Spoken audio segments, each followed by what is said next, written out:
why do I have that base programming? Why is that my default mode of thinking that I'm not worthy of this thing, this life, this experience, right? That I'm always trying to make up for something, that I'm always at the bottom, that I'm always not the one that's being picked or chosen. I'm fascinated by it because I think the vast majority of people have a similar program, right? I think it's something that we kind of just grow up with because of the myriad of reasons why people think this way about themselves. I think that it's really important to talk about because it is the thing that people don't want to talk about. Yeah.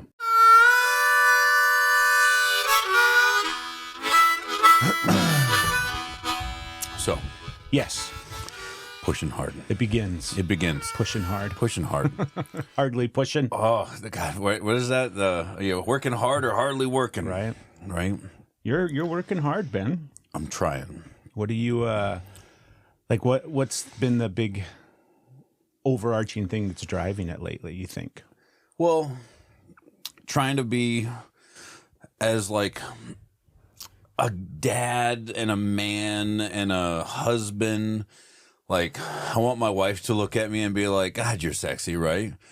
I want my kids to look at me and be like, my dad can beat your dad up, right? Trying to not be so thick as some commenters have pointed out, right? Like, I'm a big boy, leave me alone. But I'm just trying to, I don't even want to call it like optimizing for performance, but definitely just, I don't know. I have a tendency just to be like, no, we can do all this. There are 24 usable hours in every day. No, there's not. There's totally there's is. six. 6 usable hours? Usable hours. 6 usable hours. The rest you're just kind of right? Yeah, You're I'm trying just to running around in doom circles. scrolling and like link. This is the worst, is watching your kids do the things that you're like, I totally see that happen. Lincoln put a paper towel roll in his backpack this morning, my son. Not because of any reason.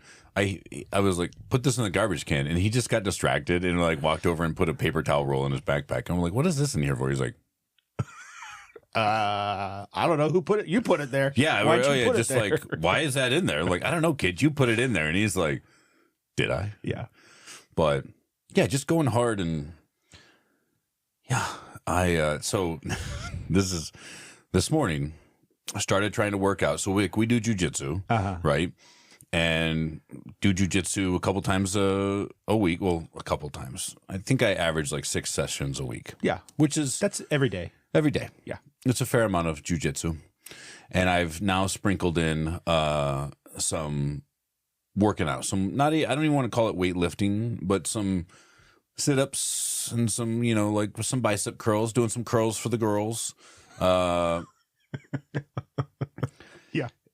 And for anybody that I've been in, for anybody that knows me, I have been in strength and conditioning, strength sports, working out for over 25 years, right? Like literally mom bought me some of those like chrome adjustable dumbbells from Target when I was like 13 or something. And I've just been picking not those same ones up, but stuff up and putting it down for, since then. Yeah. And it goes up and down, right? Everything ebbs and flows. Life ebbs and flows. And my wife looked at me and she's like, God, I wish you weren't such a weak. She didn't really say that, did she? She kind of might have said, no, she didn't say it that way.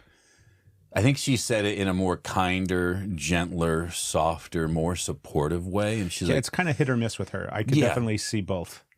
Yeah, she's sometimes abrasive. I think her exact words was, I miss or what'd she say? She's like, I wish my husband was strong again. Right? Did she really say that? Something along those lines? Along those lines. Well, at least that's what you heard, right? That's what's important. No, I'm pretty sure that's what she said. Now, okay, for the viewers, I've competed in powerlifting. I've competed in Olympic weightlifting at a fairly high level. Like I was a big name on the local scene, right? And did some national competitions and stuff like that. I like to tell people I competed internationally. It's because I lived internationally for a while. So I've, and at one point was a very, very strong individual. And when you stop doing that, your muscles degrade a little bit, right? There's been numerous times where she's like, you're real weak. And I'm like, all right. I think like a year and a half ago, we were in San Diego at a friend of ours, my buddy Cornell, who we lifted with. We were at a gym working out at Strength Tank in San Diego. And my wife looked at me. She's like, "You're not even that strong anymore." And I was like, I still am. Like, she's like, "You can't even squat 500 pounds anymore," which has always been like a pretty common thing for me. Okay. And I was like, even my buddy Cornell's like, "Oh, he could totally still squat 500 pounds."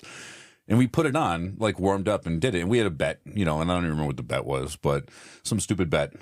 You got to buy me coffee or something, and did it. And I was like, all right, cool. And like the next day I was like, I can't feel my fucking legs.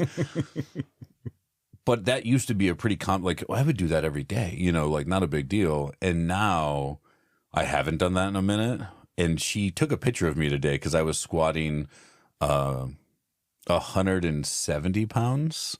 And she took a picture to shame me. It was like, look at you. And you're like, weak squat.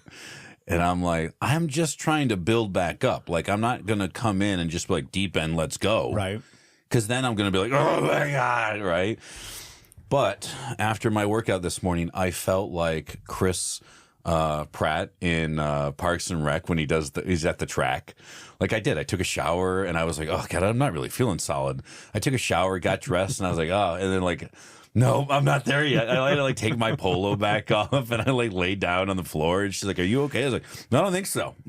I'm feeling a little vomity, and it's been a little miserable. I'm not going to lie. All in the, I really just want my wife to think that I'm sexy again. Yeah. What do you think is like, I obviously can see the nature of like giving you an effort to, spur you on or something, right? Because obviously I don't think she's sitting around texting people and be like, Ben's so weak. Dude, I can't so believe fat. It. Like he used to be really strong. I don't know if this is going to work. Yeah, he's taken 6 weeks off and it's a nightmare now. But what do you think is underneath it all? Not necessarily Jamie's, yes, her stabbing you in the back. Yeah. But more about ribs. like, because I find that when I'm going really hard at life, trying to do more and more and more and as much as I possibly can, I'm usually running from stuff. Gotcha. Underneath all of it, I'm usually in some way avoiding something else, right? Life is either crazy at the time, it's difficult, whatever the case may be, but at least for me, the majority of the time it has been that I'm running from something. Yeah. I haven't really peeled back those many layers of what's going on in my life. Because I think I at least again, like for me, I will, same thing where I'll be like, well, I'm trying to optimize. I'm trying to do all these things. I'm trying to operate at a higher level. I'm trying to maximize, there's 24 hours in a day. All of that bullshit, at least I think of it as bullshit now because I've told myself all of that stuff over the years, over and over and over again. And then I still find that I get into those ruts where mine was at the beginning of September where I was doing way too much, pushing really, really hard, trying to do all sorts of different things. And then my body's just like, hey, we're done. And I'd be like, no, we're good. We're going to be all right. We can still go a little bit longer. And they're like, no, we're done. Like you're going to bed now for a few days with fever. Yeah. And, my immune system just gets trashed out and then I can't do anything anymore. Then I'm kind of worthless all around. I actually think that was Jamie's fault too. That I got sick? Yeah. I think so. Yeah. F you, Jamie. Yeah, right. Yeah. By the way, You like did we this to have, me. We're friends. Everybody's friends. We're all friends with. So yeah, F you, Jamie. Yeah. It's okay. But at the end of the day, I'm not going to say that. We just had a conversation this morning, so I don't want to off track us because I have a tendency to do that. I don't know if there's anything. Again, I think it's this just ebb and flow of like, all right, like I like to be in shape. Like I like to look at myself in the mirror when I weigh. So for the viewers, right, thick body boy over here. I think right now I weigh like 250, right? I have been as high as like when I used to joke about this in Olympic lifting. We joke about when it you like were in the Olympics. when I was not quite. I was not an Olympian. I was participating in snatch and clean and jerk. But in that world, like we joke about it, especially as a bigger guy, like it takes mass to move mass, right? And so you'll watch guys like they go up some weight classes and they get stronger because they've got more, space in there. And I've always competed towards the higher end, like of the weight classes, if not the top where there is no maximum limit. And you're like, yeah, but I was always the smallest guy in the big boy division.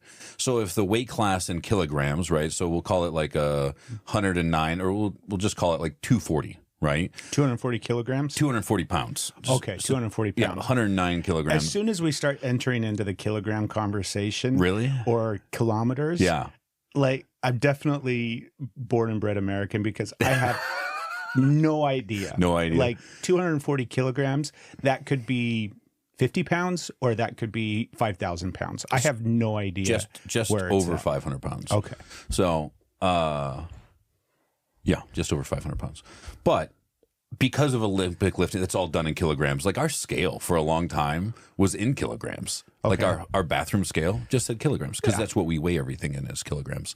It's a system that definitely makes more sense. It does. Yeah. Like America really fucked up on that. Yeah, really fucking Benjamin Franklin. Right. I'm pretty sure I'm going to blame him. It was the for fucking a Tea majority Party. of things, yeah. It's the Tea Party. It's the Boston Tea Party. The Boston Tea Party's fault Right. that we're still using Imperial. Get in the car! Get in the car!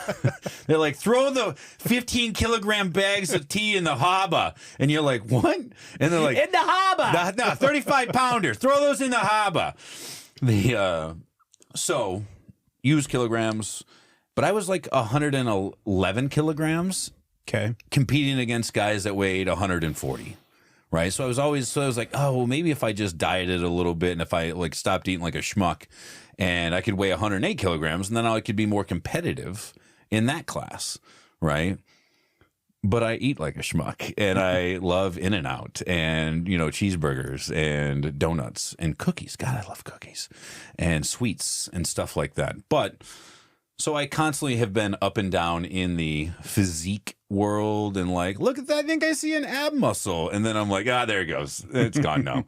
And I'd like to be in better shape because I figure for somebody who does work out as much as like, maybe you should not look like, and listen, this is not fat shaming. I'm not saying anybody who doesn't have abs is just a slob this is internal talk for myself, really pushing myself in a positive manner. It came up on I don't remember what episode it was because obviously I don't remember. We record a ton of episodes of content and I have no fucking idea when all of these conversations happen. You should memorize this stuff. I should definitely have a better recognition of it all. Dewey Decimal System. We talked about it on a previous episode and I remembered I like made a mental note and I think I even mentioned it where it was like we need to talk about body image, our own body image of how we see ourselves. And I don't remember again what sparked it or what part of the conversation, and truthfully it doesn't really matter. But I think that this is a great segue into it because the idea of you've been lifting weights and you've been strong, right? A way of like identifying yourself as something that, I'm a strong person. I can lift heavy things, but that gives me the strength to do whatever else I need to do in life has been something that you've carried as an identifier, as a 100%. Thing to kind of like label yourself as and feel good about yourself. And then what's underneath all of it, what's driving all of it, what's kind of, what is that strength protecting? All of these kind of different things are the stuff that I think about because I have a very, we realized this recently, and I say we, I mean Steph and I, because Steph and I were talking about this as well, where it's body dysmorphia. Like I don't have a clear picture of what my body actually looks like. And I see it very differently than the outside world sees it. How do you see your body? Well, I guess we're going to get into it. I was going to give it a bunch more like structure for the conversation. No, and sorry. caveats. Sorry. No, it's completely I'm over here pointless. like, fuck your structure. Let's dive in. Well, I do that all the time. I'm like, I'm going to over-explain this thing rather than just talking about it. How do I see my body? The majority of my life, I have felt that I was fat. And it's not even just like felt like it. It was, that's how I see my body. I just see my body as fat. Mm-hmm. And that narrative and that story, I've told myself that literally as far back as I can remember. Okay. You know, so even as like a kid? Uh-huh. So as a 7-year-old, a 10-year-old, yeah, you're like, you know, yeah, yeah. I don't want to laugh about it. Well, that's the thing that really sucks is, you know, we can laugh about it and we could joke about it and everything like that. But truthfully, from the time that as far back as I can remember, mm-hmm. I had this story and I didn't have awareness of like, oh, somebody told me this story about myself, or the perception of myself was based off. I didn't, don't have any of that fucking awareness at whatever, 6 years old. But you should right, you I should totally go back have and, the emotional maturity at 6. Yeah. Jamie's probably shaming me right now. Yeah. Fuck. Yeah. Jeez, 6-year-old Craig, figure it out. Jamie, I'm joking, by the way, about all of this. I'm scared now. Right. That's the one. Jamie, we love you. You're incredible and amazing. Anyways, I have felt fat my whole life. Okay. And I've had to counter that, in all sorts of different ways. Mm-hmm. But as far as like why I feel that way, I think that my parents are both big people. I've always felt like my family as a whole was like just big people. We're all tall. Like all of my brothers are over 6 feet tall. Mm-hmm. My mom is 6 feet something. Your mom's 6 foot tall? I think she's 6 feet tall, or at least she was at one point. I mean, even close to like. Yeah. So we're just big people in general, mm-hmm. but my little kid brain always interpreted that not as just size, but as fat. Mm. And so I've always just moved through life that way, where thinking that I was the fat kid.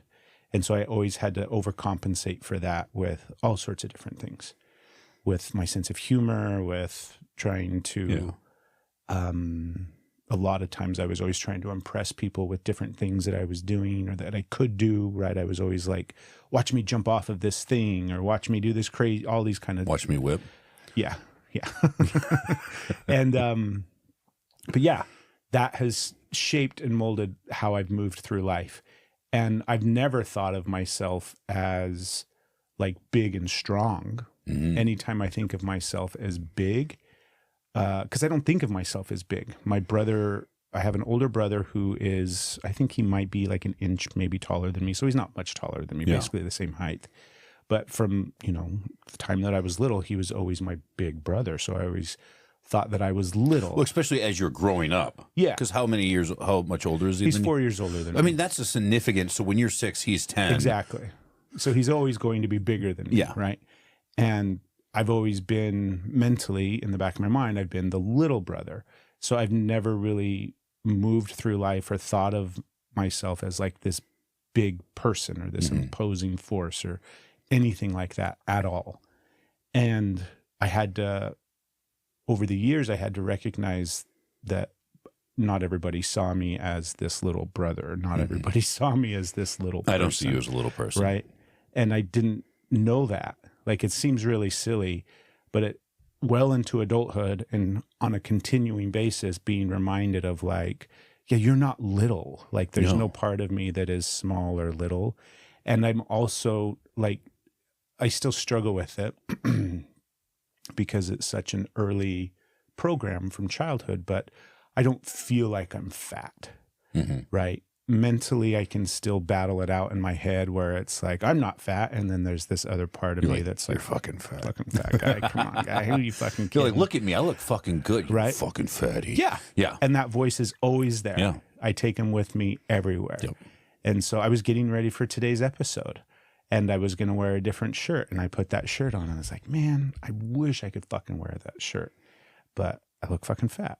And truth be told, I don't think that's the thing that I was talking about, where I feel like I have this dysmorphia, this body dysmorphia, because I think if I was to wear that shirt the outside world wouldn't see it and think, oh my God, that guy's so fucking fat, right? Look at this disgusting. Exactly.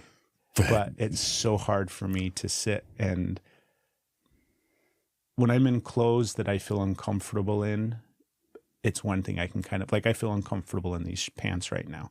Just really? because you look great. Right. The pants I like, but they're uncomfortable, right?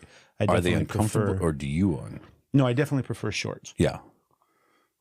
They're just uncomfortable. But if I was to try to sit here and do an entire episode in a shirt that I felt fat in, I would just be a nightmare. I would just be incredibly uncomfortable the entire time. And that's like all that I would be able to think about. And that's what life has been like. Yeah. Where I was just like, no matter what, if I'm having a bad day, that perception of myself, I'm carrying it with me everywhere. And I've learned over the years how important that perception is. And I've done so much work on trying to shift that original program of like, you're just a little fat kid. I've been like, no, I'm not. I'm not. And I mean, that reprogramming part, I mean, it's a lifetime. It's going to take forever. Yeah. So now it's less about, I don't think of myself, I don't move through life as much as I used to anymore, thinking that I'm fat. I try to think of myself as, because truthfully, I feel healthy. Yeah. Do you know what I mean? I'm active. I'm able to do the things that I want to do. I live an active life and I feel healthy. So I try to think of it like that, less about size and weight. And I stopped weighing myself years ago. Yeah. Like, I don't even remember. It's been 5 or 6 years where I was just like, yeah, I'm done. And, the scale has never done anything for me other than make me feel like a piece of shit. There were times when I would because I can go on these like crazy benders where I'll fast really good and I'll get my fasting like dialed in to where I'm doing like 36 hours, 48-hour fasts. Like real fasting. Really good fasts. Not my like, I haven't eaten in 9 hours fasting. I took a nap. You mean you went to bed? Well, yeah, I didn't eat anything for 12 hours. It's because you were sleeping. No. I'm still fasting. And if I get into this cycle of fasting really good, doing all these kind of things, and then I'll just like jack up the exercise and I can drop weight really, really quickly. It's less now. Like I was going to tell you, like part of it is you're 40 now. Yeah. And there is definitely something that happens. Difference. Just your body suddenly works differently. Yeah. But when I get into those states, it becomes really, really toxic for me because it's just this extremely unhealthy where I'll go all the way over to this other end of the spectrum. So you go like too far with it. Yeah. Yeah. Yeah. You're not like, hey, I'm just going to fast, not eat like an asshole. No, I'll fast. There's been times in my life where I'll start running and I like running. I don't run anymore. But because you do jujitsu. It's because I do jujitsu. But, it would be like, I'm going to go for a run. And then I'd come back and it'd be like 6 miles. And then the next time it'd be like 8 miles. And then I'm like, I'm just going to keep running. And then I would just run and run and run and run. And I would drop tons of weight and I would get down to like 215, 210 and be like, man, finally things are starting to shape up. I'm starting to look good. And then it all comes back at some point. And that's been the weight story my whole life, right? Yeah. But it's all come from this really toxic perspective of I'm fat. And so that has just shaped pretty much my entire narrative of the relationship with my body, my whole life, how I see myself, how I move through life, how I relate to other people, how I do different things. Hang out with other fat guys. Right? My favorite thing when I was a kid, and this is terrible, but it's the truth, where I would love when I had a friend that I thought was fatter than me because then I'd be like, I'm golden. Yeah. I'm not the fattest guy here. And so there'd be all these times where, like, oh, we're going to go swimming. And I'd be like, sweet, because the other guy, right? I don't have to worry because the other guy's. I'm totally okay to take my shirt off because I know he's not good. Everybody's going to be looking at the other guy. And so, I feel bad for all those versions of me throughout time because, man, fucking body image is such a motherfucker. It is. I just hate it. Yeah.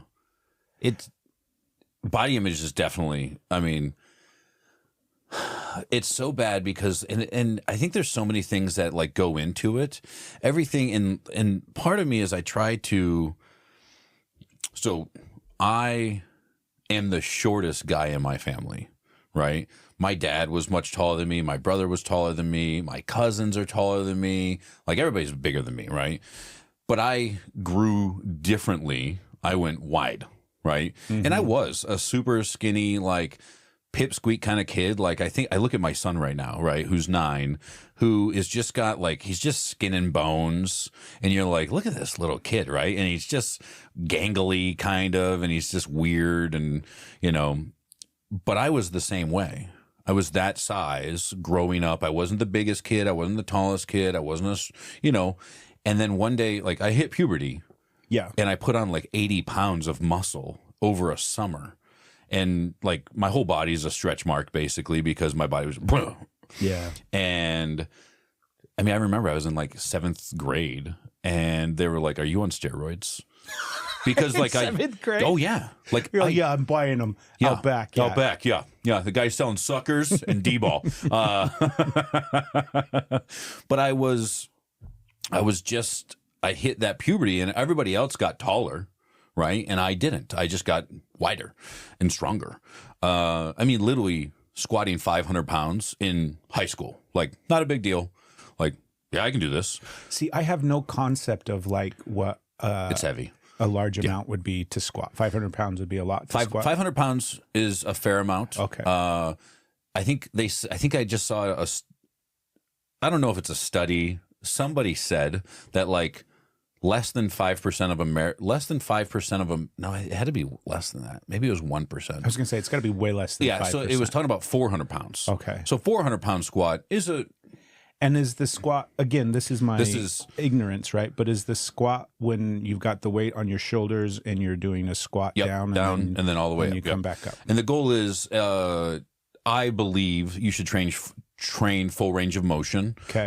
In powerlifting, we train to a specific depth because that's the goal. You need to get the top of your thighs to parallel, right? In Olympic lifting, it's all about you want to be as strong as possible through all ranges of motion because you're in powerlifting, you put the bar on your back, you take it out of the rack, you step back, big breath in, go down to top of your thighs, depending on federations and all this, but top of your thighs, you go parallel, you come back up.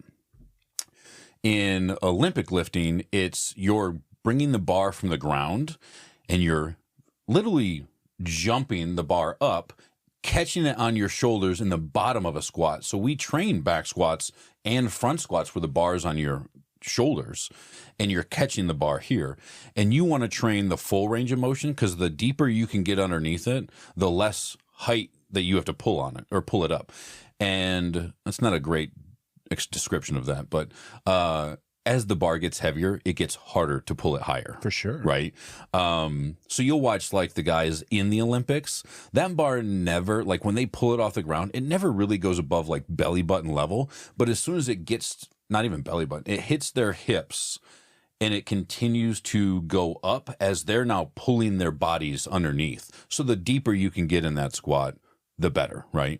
So 500 pounds is a fair amount of weight.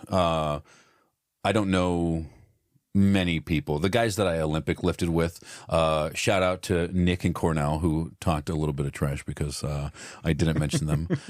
But they're super strong guys. Hey, Nick and Cornell? Nick and Cornell. Nick and Cornell, what's up? What's up? Fuck you. I love you guys. Fuck you. Nick came here and did jujitsu with me. Nick is as, if not stronger than I am, right? And bigger than you. Nice. Yeah. He was like, and I had him do one morning. Does he do jujitsu? No. Or he just came? Okay. I brought him in. I was like, hey, you're going to go to do jujitsu with me in the morning? And he was cool. And he like, because I'm definitely not interested in somebody like that. Who's stronger than me and bigger than you? Yeah, that sounds terrible. Fuck that guy. Stay wherever you're at. Yeah. Stay out of jiu-jitsu, Nick. Yeah, stay jiu-jitsu over there on whatever side of your island. That's great. Stay on the left coast with that shit. But those guys are super strong. So 500 pounds to them, not a big deal, right? But even that, I mean, my friend Cornell, who's been lifting for a long time, it was a big deal. He put lots of time and effort to get to 500 pounds. Right? I'm the jerk that's like, because of my body's kind of natural ability, I can not squat. Like if I had to, maybe not today because I'm a little fucked up right now from working out this morning. But if I took a week off and you're like, hey, show me what 500 pounds looks like, I could put it on a bar and probably do it. I would not walk for a day or so because my legs would be like, what'd you do to me? Yeah. But it took him a long time to train up to that. And that was just something that I've kind of always been able to do. We just want to pause real quick and thank you for tuning in and listening to Brave Men Dare. We'd like to ask you to do 3 simple things for us. First and foremost, just subscribe wherever you're listening, whether that's Apple Podcasts, Spotify, or any of the other places you can find podcasts. By subscribing, you're going to help the podcast reach more people. Also, feel free to rate the show.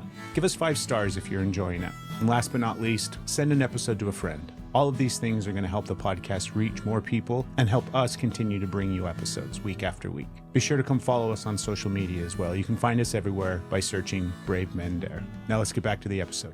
So I grew up as a shorter guy in my family, and I didn't have the height that they did. When puberty hit, because you were talking about that time period, Yeah. like in middle school, junior high, when puberty hit for you and you just started putting on weight, were you lifting, or was it suddenly just that was how your body dealt with all the testosterone and all that, and puberty as a whole, the pituitary glands? I command you to grow. C.T. Fletcher, if my pituitary gland. I love you, C.T. So I was working out, like literally that 25-pound set of dumbbells. Like my mom would be like, go to bed. I'd be like, all right. And I'd go in my room and I had no idea what I was doing. I had looked at some Men's Health Flex magazine or something like that. So I just like grabbed dumbbells. I was like, I don't move these around and see, some juju move. That's how I feel today. Yeah. When we go to Planet Fitness, I'm like, yeah, babe, I'm working out. I'm working out. Look at me. Look at this. Look at this thing. I'm doing one of these techniques. And so I just started learning this stuff. And then I had a really great coach, Coach Millhouse in high school. He was our strength and advanced conditioning coach who taught our weightlifting class in high school. And I was learning that stuff from him, and I was watching more like the old like pumping iron, and I was watching these guys work out, reading those magazines, and just kept training. I mean, literally, like I did like the prison workouts where I would just do how many push-ups can I do at 9:30 at night on a Tuesday? I'd just be like, how many push-ups can I do? And I'd do a set and I'd be like, all right. And then I'd be like, I'll put these on my shoulder. I'll do some squats. And just, that's what I did. And I believe that for me, to get back to the whole concept of where does this intrinsically come from and all that, is I haven't been the tallest guy, right? I don't necessarily think of myself as the most attractive person in the world, right? I've got a big dumb head, right? And I'm just kind of like, all right, well, like if I could have something, what could I have? My body, naturally, the universe, God, however you want to call it, was like, and a strong one, right? So as long as I can remember, I have been one of the stronger people in the circles wherever I am. Mm-hmm. So that's a natural ability of mine. Let's work towards that natural ability. It'd be like if you were a really good painter and you're like, I'm never picking up a paintbrush again. Right. So I just have always... The world needs you to pick up weights, Ben. Yeah. And I think about it in the idea of what does it give me? It gives me the ability to move pretty much anything or anybody I want through space and time.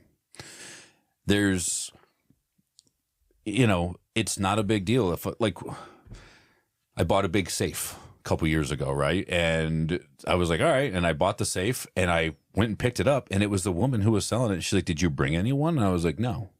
And she's like, well, how are you going to get it in your trunk? And I backed my truck up. I leaned it against my tailgate, and I bent down and I picked it up and I pushed it into the back of my trunk.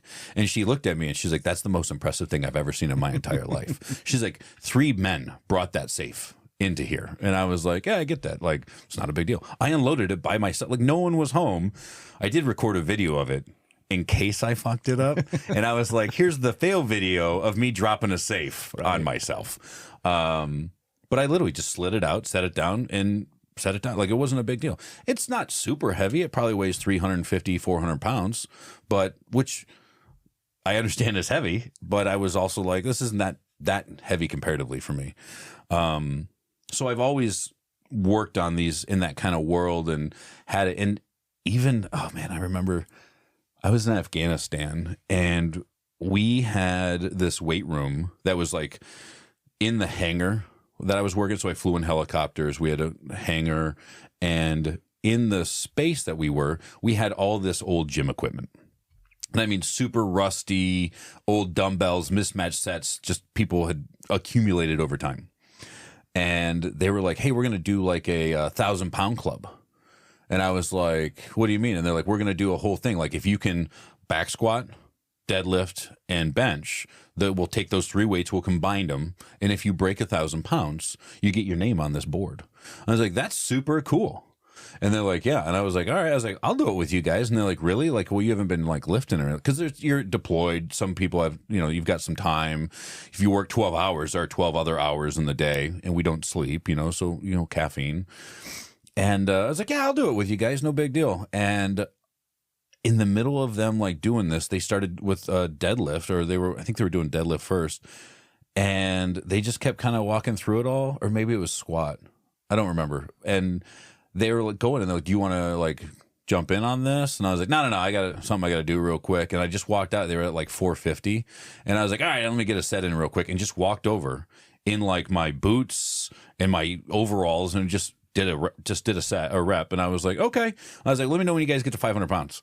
And they're like, what? And I was like, yeah, I'll come in when you do 500 pounds. That was my warm up one. And they got to 500 pounds. I did a set or did 1 rep. I was like, all right, cool. And then I was like, can I just do 2 movements? And they're like, no, you asshole. And I was like, I think I'm just going to do the deadlift. And my shoulder's kind of feeling funny. And it just wasn't a big deal. Right. And I felt bad because there were other guys. I didn't feel bad. There were guys who were like, I've been training for 6 months and I'm going to get my name on this 1,000-pound club. And I'm like, that's cool. I haven't done anything. So how much of that, because that to me, like I want to pick this apart. Let's pick this apart. Let's pick each other apart. Okay. But in a loving fashion rather than like my wife. Yeah. Yeah. Rather than pulling a Jamie and just degrading each other. Jamie, we love you. By the way. 100%. Love you, babe. Because, okay, I want to slow down because I'm excited. That's what I'm thinking about is you're putting on weight, you're learning how to lift heavy things, you're doing all of these things as a way to protect yourself. I to be honest, I think it's more of a way to show worth. Right. To have I have value. Right. And I like the whole idea that these guys are, training for 6 months and then men can just walk in and lift it. Yeah. Right. Stand out. Yeah. Be seen. Yep. Be valued. Yep. Be loved. Be cared about. Something along those lines. Right. 100%. Well, doesn't that I don't want to say it sucks because I think everybody's got to find that thing that like you can peacock a little bit on, or you can like, what are you good at? What's your strength? Right. Yeah. And mine just happens to be strength. Yeah. Right. Like you could not like me. I think that strength for me, and I've said this a bunch. I get this from, I can't remember his name right now. He is a super Mark Bell. And Mark Bell said he's in his gym. His strength is never a weakness, right? And I get that. Like, yeah, there's never a bad time to be strong, except for if you're trying to like open coffee filters that are stuck together. I fuck that up all the time. God damn it, just rip them in half. But so strength is never a weakness. It's always you always have this in your back pocket. You can be rich, poor, you can be fat, you can be ugly, you can be smart, you can be dumb. It doesn't matter. You're strong.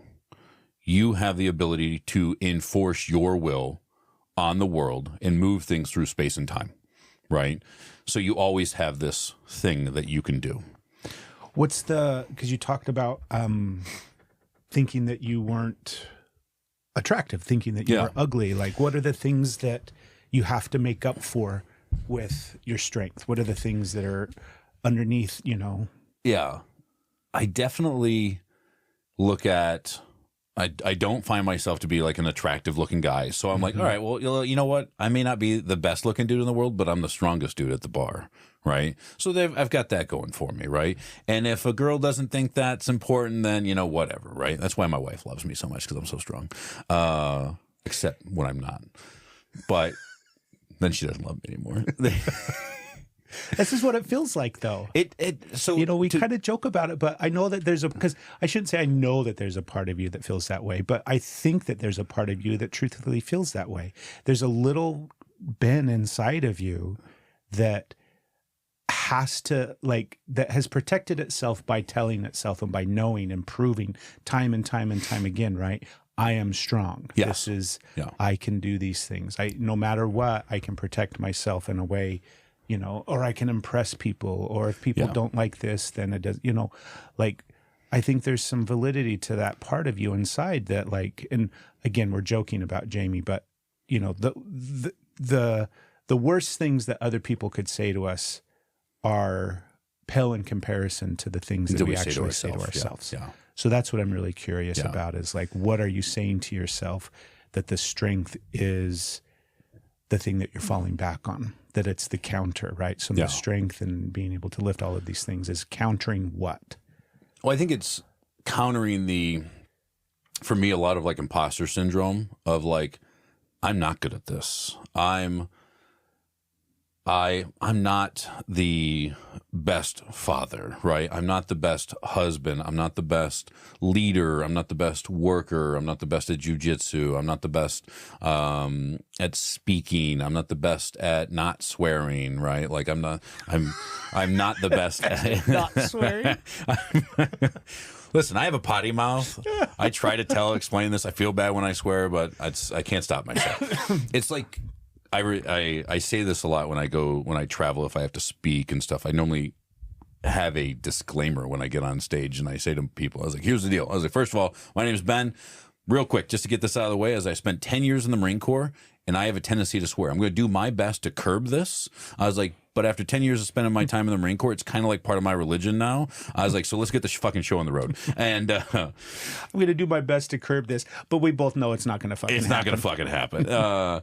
So I feel like it's hard because I have had so much time as a strong person, and we joke about this a lot. I know my wife looks at me, she's like, I wish you were strong again. It's not that she wishes I was strong again or that she doesn't think I'm strong now.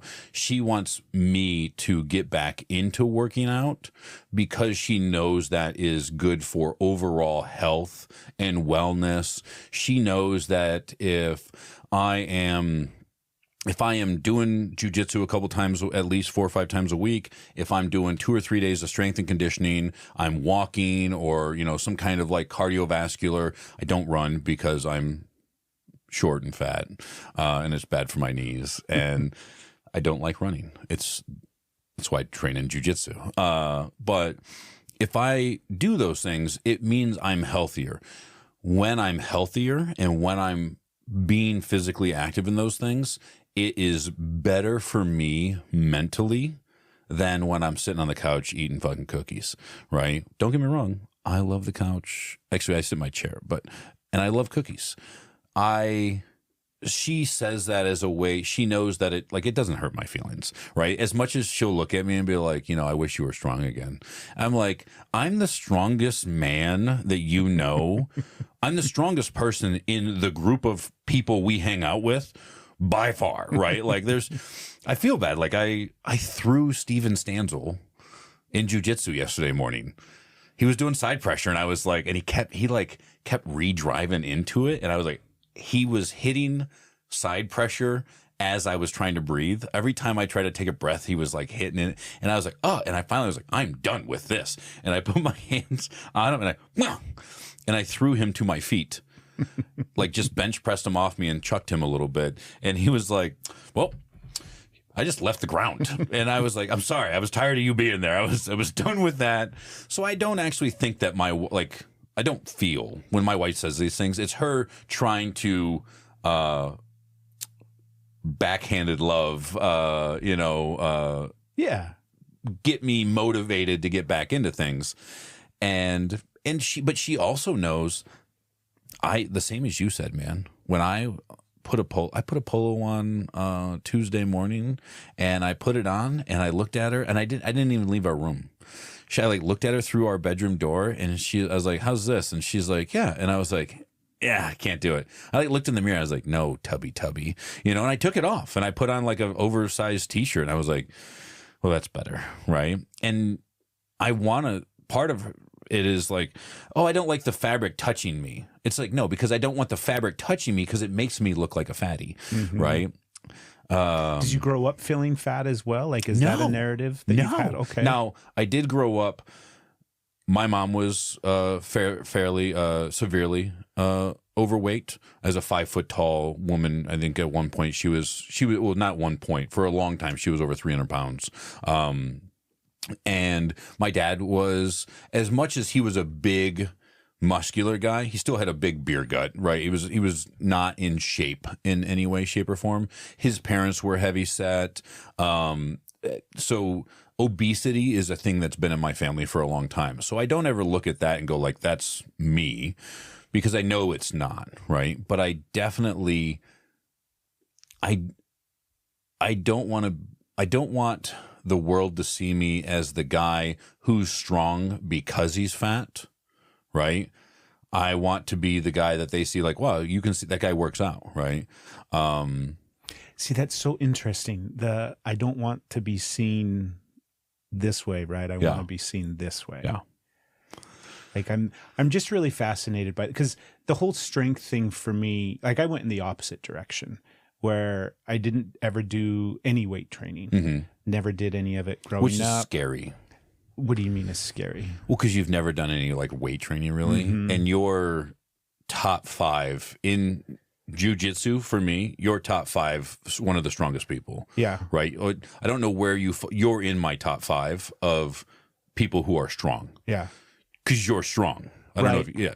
But see, I don't even, like, that's the weird thing. And like, it's hard for me to have this. It's not hard for me to have this conversation. Every time we start talking about some stuff like this, I'm always thinking about the people that are listening. Like, who wants to listen to 2 big, strong men talk about? Do you know what I mean? Like what it's like. Like, it's so hard to be a big, strong man. Like, especially like if you think about it through the lens of jiu-jitsu, people are like, yeah, I bet that's really fucking tough. That's really 160-pound guys like, I'm sure that your world is just so terrible. Just such a nightmare. Yeah, let me just move this couch on my own. But I've never thought of myself that way. I've never thought of myself as a big, strong guy. In the handful of times that I've lifted weights over the years and done different things like that, I don't have anything to base it off of. So I don't know, like, do you know what I mean? If this would be a large amount of weight to lift. Every time I've done, I just don't think of the world through that lens of how much can I lift, or how much can I bench, or how much can I deadlift, whatever it is. I just don't think of things that way. It's not a priority to me. I do like being able to move stuff if I need to move stuff. Yeah. Like I've never, like throughout my entire life, it's like, oh, we have to lift and move something. Cool. Yeah, we'll just lift and move something. Yeah. That's not a big deal. But I'm curious, again, back to the thing of like, what is that? Because and I've made it up. I don't know if I necessarily made it up, but let me just pull this shit all over the place. There's this thing of like small man syndrome is what I used to call it. And there's guys that are small, who have these massive inflated egos. And my perception of it, right, again, because I'm not a small guy, so I don't know what that is, but I perceive it as trying to make up for the fact that they're small in stature and size and strength.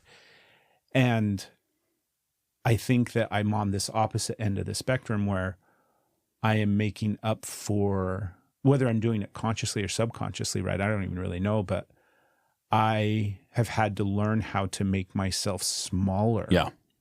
In stature and in size. Because once I had awareness of like, oh, I'm perceived as large and big, there's plenty of times where that hasn't served me, right? Where I don't want to be the biggest person in the room or the 100%. Biggest guy. But again, it's always just this weird thing of like, how do I visualize myself? How do I see myself? some of the things that you were talking about earlier, I'm curious is at this point in your life, granted, we could go back in time and it might be beneficial to do so and look at, but overall, outside of all the things that we would consciously label and how we're doing this and how we're doing this and how we're doing this, all in these positive ways, how do you see yourself just as a human in life today? Like, do you actually think that you have worth and value and are contributing, or do you still struggle with, I'm a piece of shit, I'm not worth, all of the negative things that we kind of battle inside of our heads?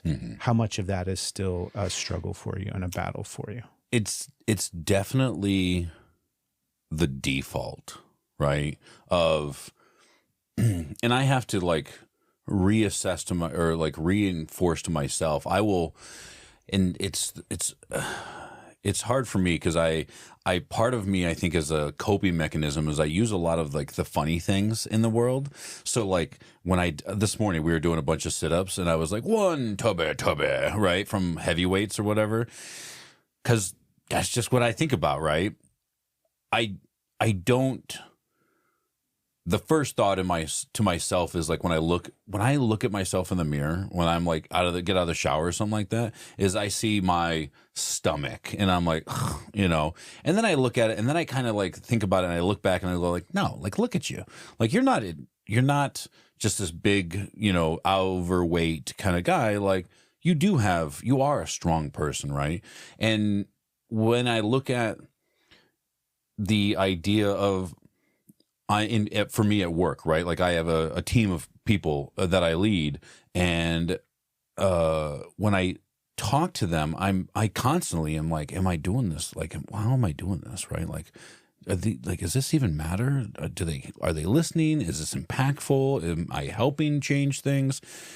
And then, literally I'll do that. And then 5 minutes later, somebody will send me a message hey, I just want to say thank you. I'm so appreciative. One of my team members, Kira, yesterday, literally we got on a call together to help a escalated situation.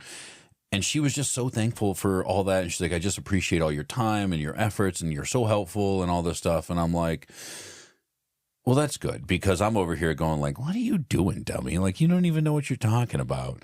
That's what you're thinking about yourself. In myself. Yeah. Okay. Yeah. And I think that, I don't naturally perceive myself as somebody with a lot of self-worth in that first instance. It's not until, and I think I've done a lot of this I've intentionally, I go and no. There's a reason that you have gotten to the certain place that you are in your career. There's a reason why you got to the certain point that you did while I was in the Marine Corps. There's a reason why I have the friends that I have, and I talk to people and stuff like that. It's because I do have worth, right? I'm not in the position that I am right now because I'm worthless. Right? That is my first natural reaction, right? Is just somebody who has a lot of negative not a lot of negative self-talk. I don't sit there and just think to myself God, you're a piece of shit. You fat piece of shit. So you might not verbalize it. I don't verbalize that. Right. But that's the first. Okay. So what are those thoughts? What's that narrative? I'm a piece of shit. It's really just you fat stupid piece of shit. You fat stupid. I'm serious. No, I know. It's hard. And I mean, it's probably a lot of time spent just comparing myself to others. And, I went to this school when I was in high school. I went to this secondary school. It's called Osm Tech, Oakland Science Mathematic Technology Academy. And it's really a school. They took the surrounding 7 school districts and they're cool, we're going to take your smartest in math and science and technology and we're going to teach them math, science, and technology at a much higher level, right? So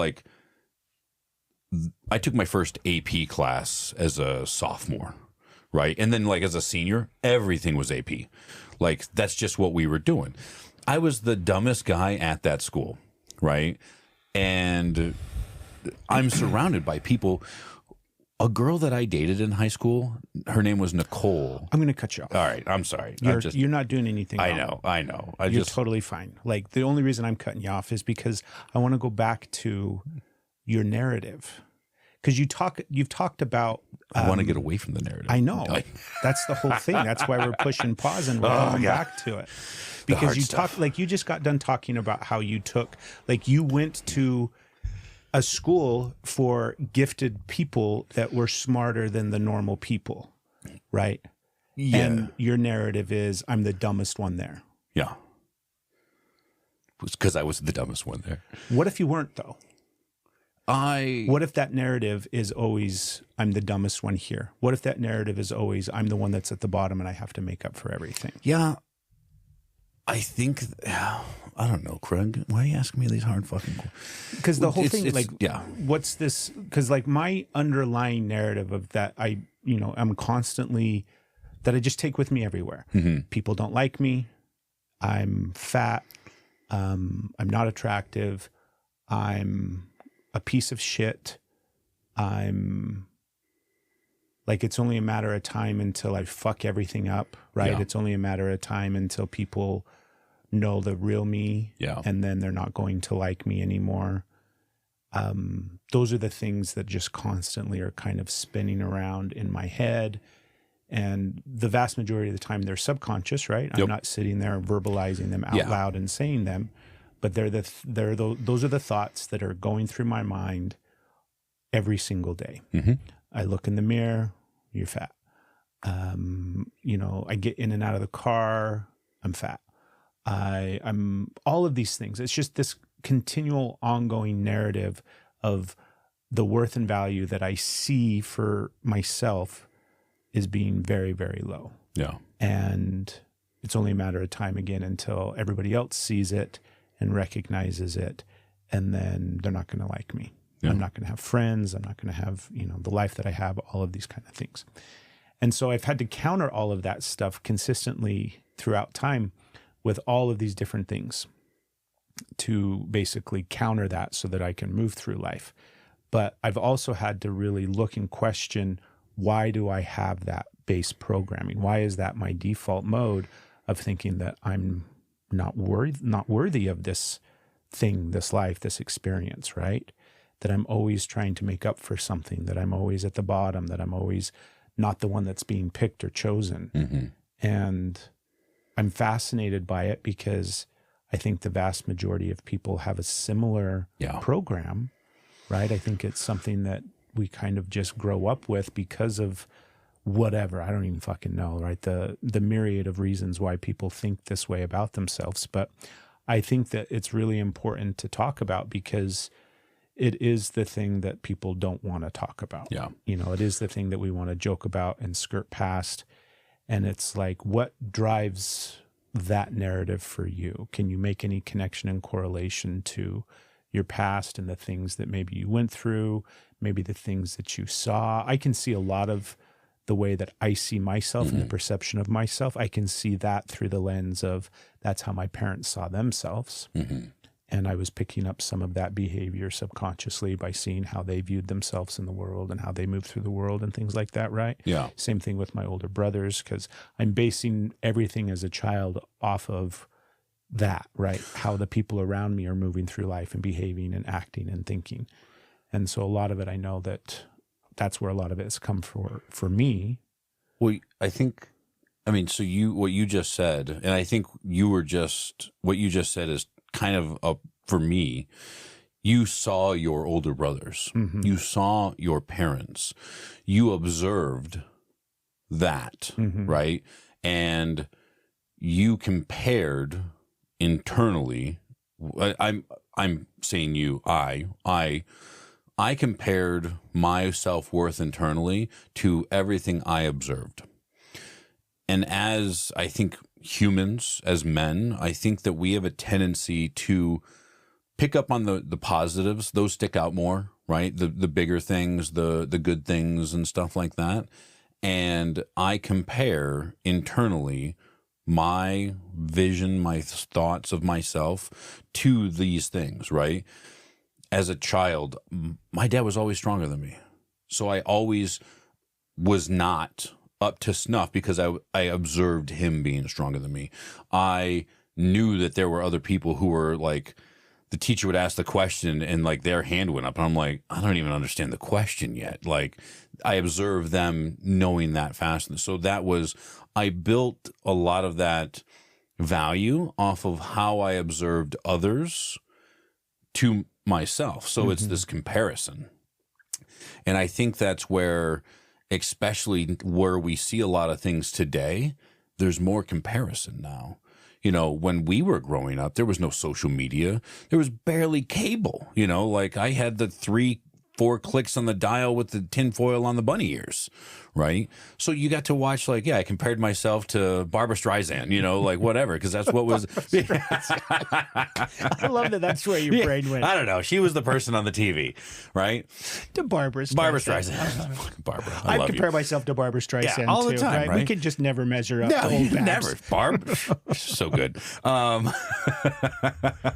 I think that we see those in our community and like those around us and those that we are surrounded by, and we look at what they're doing and then we compare that with what we're doing. And if I see someone do something cool, I'm not doing anything cool like that. If I growing up, we watched racing. My dad and we would watch a lot of like drag racing, funny car, like stuff like that. We would watch that and I'd be like, man, and I remember thinking to myself, how cool is that? Or even like the junior dragsters, right? Like how cool is it that kid's driving a junior drag? Like I'm not driving that. Like I got a shitty mini bike in the backyard that I like stole some lawnmower engine off the guy down the road. And that's not true. But so I think we compare ourselves to all the stuff that's out there in the world. And because, like, I don't compare myself to the 65-year-old guy that lives across the street who's retired. Like, I don't compare myself to him. I compare myself to the guy that I saw on the poster, right? I compare myself to the guy playing in the NFL. Even to this day, I look at, like, you see these guys, I'm like, that guy's not that big, right? And I'm like, he's in the NFL. Like, I'm not. Like, I could probably do that. I think you're right. I think it is comparison. I think that's a big component of it, right? Yeah. And again, it's like, you're comparing yourself to your dad, and obviously your dad's going to be stronger than you for a huge amount of time. Yeah. Until at some point in life. But today, moving through life, how much are you still comparing yourself to the outside world? I'm a lot better now. And I think a lot of that had to do with, I have spent a fair amount of time in just therapy and seeing other people and stuff like that, and feeling really low, feeling high, feeling in all these different areas. And at some point, to go back to my wife, I wish you worked out again. I'm like, that's not truly like helping me motivate in that world, because I'm like, I don't care. I know that I am in the top percentage of strength in the world. I know I'm, could I run a marathon right now? I probably could. It would be the worst thing that I've ever done. And I might die afterwards. Physically, I might just fall down and die. My body would be like, too much. But I'm not trying to run a marathon right now, so it doesn't matter to me, right? And I think at this point in my life, and you know what? I'll be actually, let me take this back a notch and be a little more real. I have probably had enough near-death experiences that shit just doesn't matter anymore. And so this is, I have said this to myself quite a bit, and to my wife, is I'm already on borrowed time. Like, I've already exceeded my, what in my mind should have been my expiration date. Okay. And so everything from here is a gift. So why spend my time comparing on what that person's, how much that guy makes, or, you know, who's got a six pack and who doesn't, or who's got cooler tattoos, or like, I don't care. Right. I am very thankful to still be here. And because of all that, like, cool. If somebody's like, yeah, I'm faster than you in a distance run, I'm like, okay. I'm not trying to distance run. If somebody's like, I'm faster than you in a sprint, I'm like, let's hold my beer. Like, I'm going to show you. I'm going to show you why you're wrong.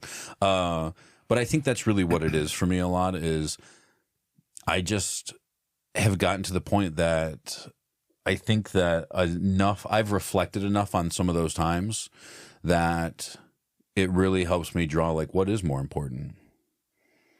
You know, it was, and a lot of depression through some of that, especially, you know, coming back, I think from my last deployment, had gone through a divorce and was just super sad. When dated a random bunch of girls and stuff like that. And I was just like, yeah, like whatever.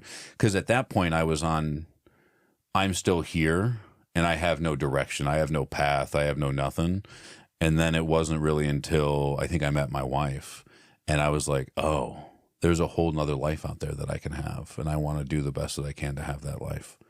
So yeah, I don't ever really like do the comparison stuff. I still have those little moments of negative self-talk and stuff like that.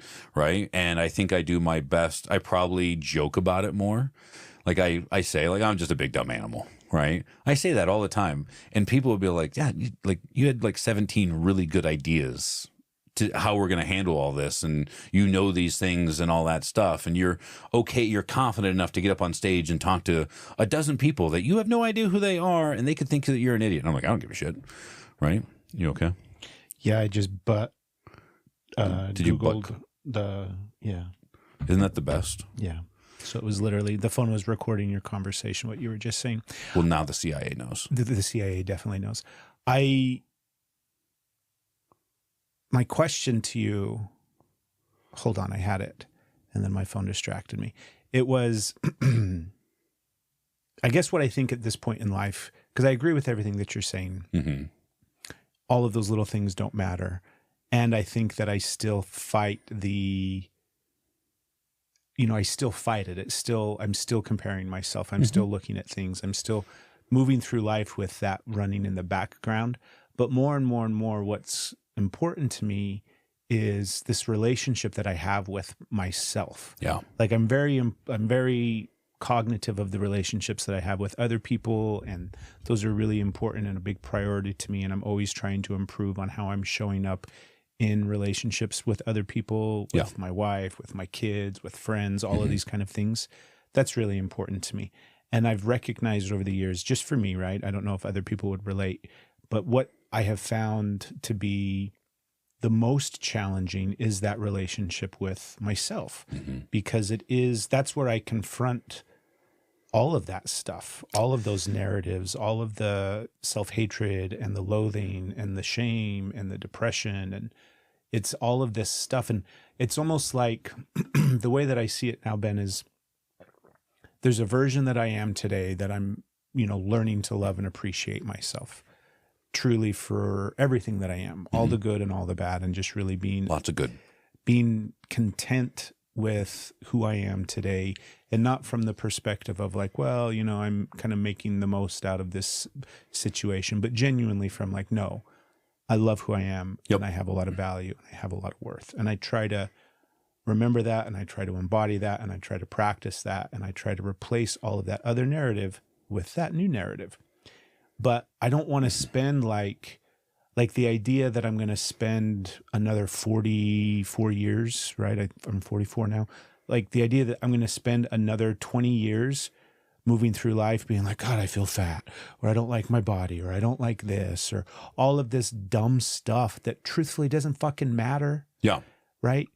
And I don't want any of those things to shape my life moving forward anymore, because they feel like burdens that I've had to carry. They feel like these asinine lies and programs and, just not factual, true things that I have been carrying around my whole entire life. Like that's what all this baggage is made of, is just bullshit that I was programmed, told, lied to, experienced, or just made up, just fabricated out of nowhere. Yeah.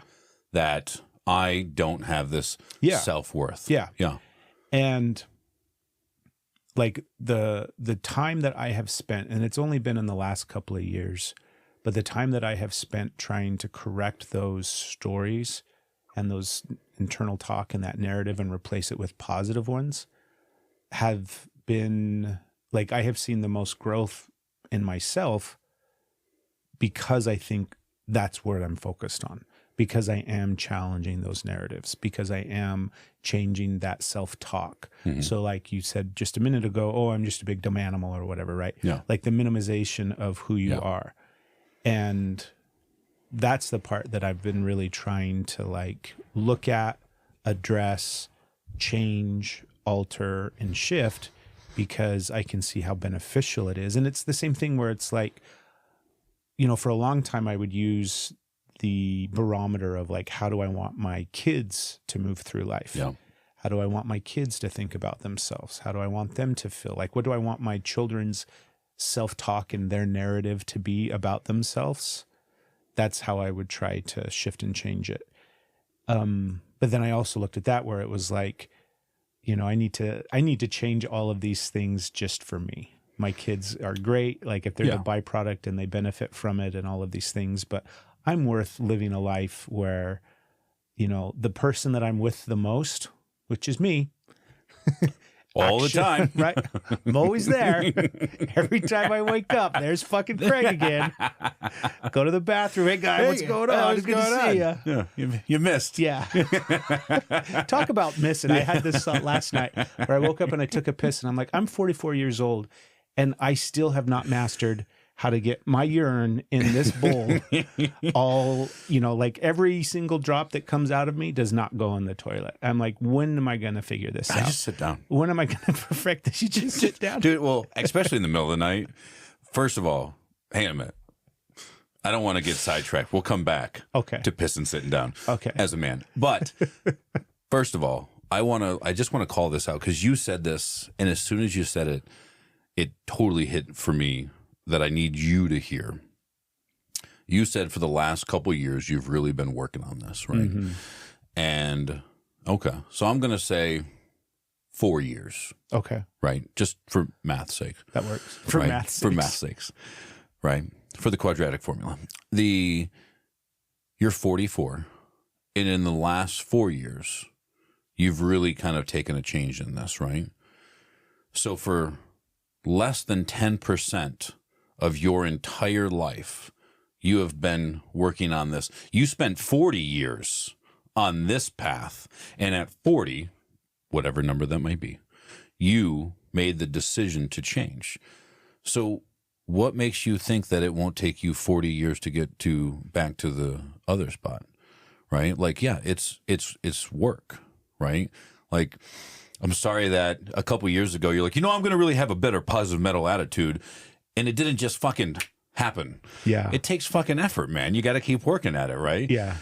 So don't get down on yourself that you're like, man, you know, I spent 40 years doing it this way. And, you know, 10% of that, I just switched and we're going to do it this way. Like, give it some time, right? No, I totally agree. That's one thing that I have learned is it's always going to take longer than you want it to. Oh, yeah. Like anything. Anything. Right. It's always going to take longer than you think it's going to take. Unless there's always one thing that doesn't take as long as you want it to take. That's a different comment.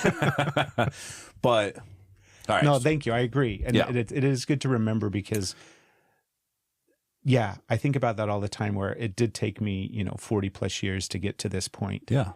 It's going to take a significant amount of time to change it. Yeah.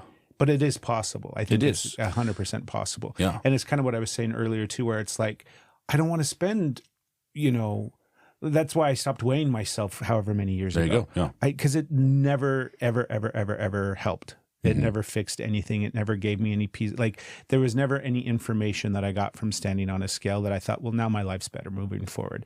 This has changed everything. I'm glad that I know this information. And this is perfect now, right? It has never done I'm that. totally going to get on the scale tomorrow and be like, well, that doesn't help in any way, shape, or form. I mean, what is it doing, right? Yeah. It's either telling, because it was always like never enough or too much, right? Yeah. It was either, great, I've lost 15 pounds and I need to lose 30. Yeah. Or great, I've gained 15 pounds and Still needed to lose 30. Right. So it's the same kind of thing where I'm not wanting to move through life with all of this baggage anymore. I want to move through life in a much different way. I want to experience the next 40 years with a positive relationship with myself. Yeah. I want to like who I am. Yeah. I want to wake up in the morning and look in the mirror and be like, oh yeah, I really like that guy. And, you know, I've been talking a lot about, I want to see the best version of myself. I feel like I've got a version of Craig that I haven't met yet. And when I say the best, like in my mind, it's just going to be the best version mentally, physically, emotionally, spiritually, like all around best version of me is yet to come. Do you think that the version of Craig sitting here in this chair right now is better than any other version of Craig that has been? Yeah. Okay. So I really do, actually. So right now, you are the best Craig that Craig has ever been. That Craig has ever been. Yeah. Right? Yeah. And that's why, so my thought on that, and that's important. You're the best version of yourself right now. Right? The only thing that I don't like about that is saying that I want to meet the best version of Craig. That is a ceiling. And that leaves no room for growth. I want to see how far Craig can be. How good. There's not a good word to say this. But I want to see, like, it's the idea of, like, you want to keep pushing, right? If I say, like, that's why I don't like perfection, right? This is perfect. That means that there's zero opportunity for it to get better. Like, I don't believe in that. Like, you can always make something a little bit better, right? Like, I have 5 cookies. 6 would be better, right? We got to get you some cookies. Dude, sounds like that's what's going on in life right now. Right? You know, things are really hard right now. You just need some fucking cookies. If I had a cookie, it would make my life better. It would be good. So that's the thing that I want to point out is, like, yeah, like, you've spent 44 years now to get to that chair right now, sitting in this conversation.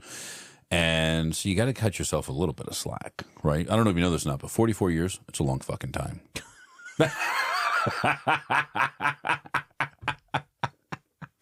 It's young. I'm young.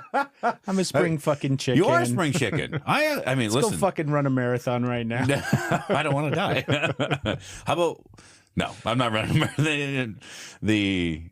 But you, wherever you are right now, is the summation of all of of your history.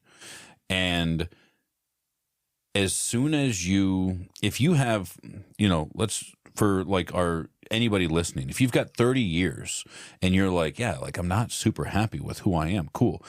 One good day raises the overall of those 30 years in one day.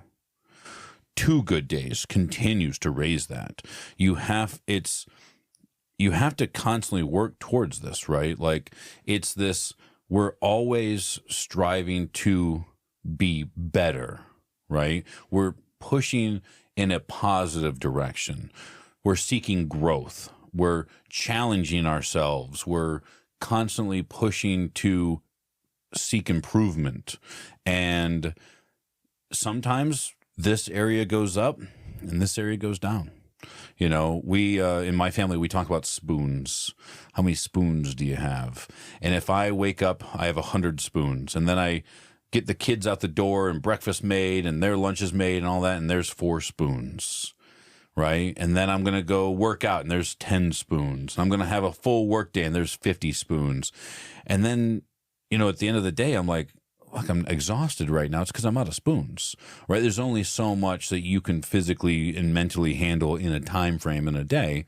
So if this is getting better, there has to be these, you know, I can't I don't want to say can't. I believe it to be a fight in possibility to take all the attributes of your life and to raise them all at the exact same time and the exact same level and all that, right? Like you can't. It's not happening. It's not happening. So every day that you wake up and you look in the mirror and you're like, fucking love you, right? Like, do you say that? No, I don't say that. I do all of my positive like affirmation stuff I do via journaling and scripting in the morning. And so I start off by every morning I wake up and I journal, but it's a process, right? There's a couple of things that I do. And the first thing is I read this list of, hey, real quick, if you're just somebody that listens to podcasts, thank you. But if you want to watch us week after week, jump over to our YouTube channel. Just search out Brave Mendare. Click that subscribe button. Don't forget the little notification bell and come see what we're all about week after week on the podcast. We share tons of content there as well. And we even have some plans in the future to do some live episodes. So come subscribe to us on YouTube. And while you're at it, you might as well follow us on Instagram, Facebook, and TikTok as well. We hope you're enjoying this episode. Let's get back to it. Positive things about myself, things that I like about myself, the way that I feel about myself, things that I feel to be true. They're, I'm worthy of love. I'm innocent, and like not from the are you guilty or innocent perspective, but just from like the purity of a child just being innocent, right? So it's this whole page long thing. Then I just read it. Sometimes I read it out loud. The majority of the time I'm reading it in my head. And then after I read that, I've also got a picture of myself. Let's see, I think he's 4. It's 4 or 5. I can't remember exactly the dates on the back. I think he's 4 years old. So I've got a 4-year-old picture of myself that I look at. And that just kind of reminds me of that innocent part, like the part of me that is still just that little kid. And then the first sentences are, universe, do you know what I want? Universe, do you know where it is? And then I'll write whatever I'm feeling in the day or feeling in the moment. And it's usually just a paragraph. And then I've got 8 things, I think, that it's up to now. Then I've got like these 8 scripts that I write out that are like reminders, positive things. And all of this stuff for me has helped because I've been doing it consistently now for over 2 years. So I'm doing this every single morning, every single day. And that's how I'm kind of going through the process of rewiring all of that negativity, all of that bullshit that I had been telling myself my whole life. And then, and then after that, it's this other portion that is just like kind of manifestation stuff where I'm writing the same thing every single day. Goals that I want to achieve, things that I want to do. And that's my process. But it's not waking up and saying in the mirror, I'm good enough. I'm smart enough. And gosh darn it, people like me. People like me. Right? I don't do that, but it's a similar process just on paper and through journaling. And then I've got reminders that pop up on my phone every single day. Yeah. So I'm constantly thinking about them, looking at them, trying to shift and change that internal narrative, that dialogue that has ran, rampant my whole life. I'm trying to take control of it now and actually program it with the things that I want it to be programmed with. So you've got 4 years of trying to overcome 40 years. Yeah. And I bet 36 years from now, because I'm good at math, it'll be better. Yeah, it will be. And it already is. It feels like there's a chunk of, in the beginning, anytime you're trying to change things, anytime you're trying to do things differently, it's practice. It's repetition. Yep. It's just simply getting in the hours of over and over and over and over and over and over and over again. So it is already getting better. And I can tell because, I just feel better about myself. Yeah. I don't have as much negativity about myself when bad things happen, or if I go through a downtime where I'm depressed and things are really hard or life's getting difficult, those, although they might feel the same, meaning like, the same negativity and the same intensity and just kind of like really depressed and down, I am always reminding myself, and I'm always, when I say being reminded, I feel like the universe is kind of like constantly reminding me, like, this too shall pass. Like, all good things and all bad things come to an end. I love this too shall pass. Yeah.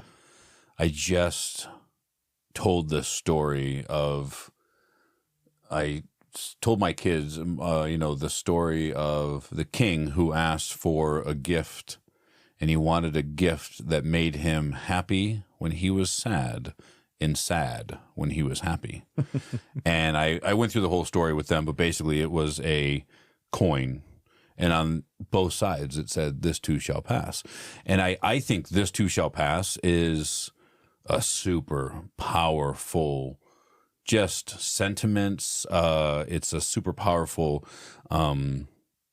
what do we call when we say the same thing over?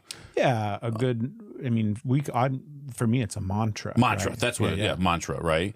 Because it's, man, when things aren't going well, this too shall pass. Yeah, it's hard to remember, especially, I mean, I have an equally hard time whether things are really good or things are really bad. Uh-huh. It's something that I don't think about. It's something that I don't remember to say, and the crappy part is having to remind yourself when it's good.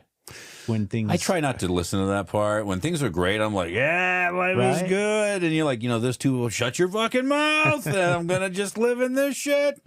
But I have found for myself that I try to remind myself even in those moments, because it makes that good moment almost better.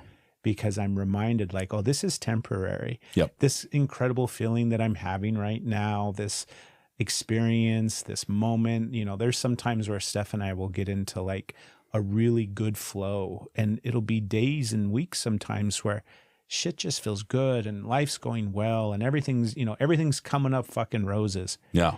And in those moments, I'm like, it's going to pass. It's going to pass. At some point, I'm going to go back into some internal funk where things are shitty. Or something will happen externally. Good. Yeah, of course, right? Life itself happens, unfortunately. Doing great in the pickleball world, right? Then your fucking calves rip and then all of a sudden and, you like sprain a calf. Yeah, my pickleball game's back up to where I like it, though. Yeah, I'm back on the courts. I went to, because they've got some new courts in Athens, right? Yeah. So I finally went over there the other night, and there were some young people playing. Ooh. Because all of my pickleballing has been with an older crowd, which I'm really grateful for, right? Yeah. And I know because you feel good. I do feel good. You're like, look at me moving with my two real hips. And but I've been wanting a challenge, and so I've been trying to go to the courts at times where there's going to be other people there playing. And sure enough, there were some guys there playing, and they were younger. They were same age range that we are, so they were at least peers, right? Okay. I'm not looking to play with fucking 18, 19, 20-year-olds. No, those guys just keep going. Yeah. But immediately I was just like, oh my gosh, I'm so excited, because there's just a level. And like, it's the same thing where if you want to get good, then you have to play with people that are better than you. Yeah. So that's where I'm at with pickleball, in case you were all wondering. Well, I thank you for the pickleball update. I'm so happy for you. I wish you would get obsessed with pickleball. I know your life is busy right now. Like, stop this fucking nonsense with the weight training and just pick up that fucking paddle. Back to paddle sports. Yeah, your life is going to be so much better if you just start playing pickleball every day with me. I'm not saying you're wrong. Lots can be learned out there on the courts. Oh, yeah. I believe that. And I like pickleball. I mean, it's fun. It's good. What are some mantras that you use? I really don't use a lot of mantras. Okay. I definitely like have the reminder of like, this too shall pass, but really I don't use mantras more. More or less I challenge myself. So when I hear that negative self-talk or that bad thought or that like demeaning voice in the back of my head or something like that, I challenge it.